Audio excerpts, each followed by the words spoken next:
ప్రధాని నరేంద్ర మోదీకి కువైట్ ప్రభుత్వం తమ దేశ అత్యున్నత పురస్కారం ది ఆర్డర్ ఆఫ్ ముబారక్ అల్ కబీర్తో సత్కరించింది. కువైట్ ఎమిర్ షేక్ మిషాల్ అల్ అహ్మద్ అల్ జాబెర్ అల్ సబా ఈ అవార్డును మోదీకి అందజేశారు. కువైట్ ప్రభుత్వం ప్రకటించిన అవార్డును ప్రజలకు అంకితం చేస్తున్నానని ప్రధాని మోదీ ఎక్స్లో పోస్టు చేశారు.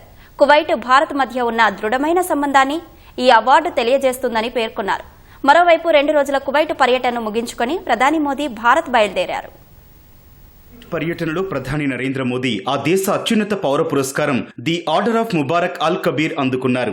కువైట్ రాజు షేక్ మేషాల్ అల్ అహ్మద్ అల్ జబేర్ అల్ సబా ఈ అవార్డు అందజేశారు. ప్రధాని మోదీకి లభించిన 20వ అంతర్జాతీయ పురస్కారం ఇది. స్నేహానికి చిహ్నంగా దేశాధినేతలకు, రాజకుటుంబ సభ్యులకు కువైట్ ఈ పురస్కారం అందజేస్తుంది. గతంలో అమెరికా మాజీ అధ్యక్షులు బిల్ క్లింటన్, జార్జ్ బుష్ తదితరులు దీన్ని అందుకున్నారు. కువైట్ ప్రభుత్వం ప్రకటించిన అవార్డును ప్రజలకు అంకితం చేస్తున్నారని ప్రధాని మోదీ ఎక్స్లో పోస్ట్ చేశారు. కువైట్ భారత్ మధ్య ఉన్న దృఢమైన సంబంధాన్ని ఈ అవార్డు తెలియజేస్తోందని పేర్కొన్నారు.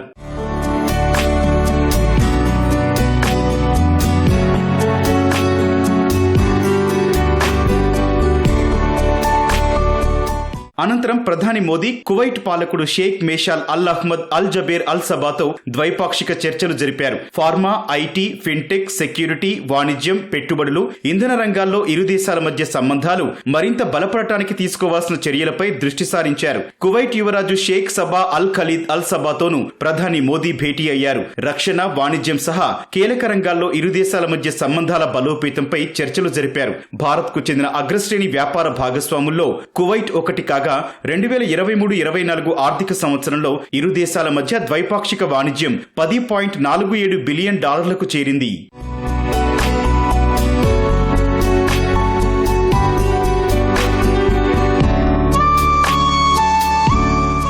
అంతకుముందు ప్రధాని మోదీ కువైట్ రాజప్రసాదం వద్ద అధికారిక స్వాగతంతో పాటు గార్డ్ ఆఫ్ హానర్ అందుకున్నారు.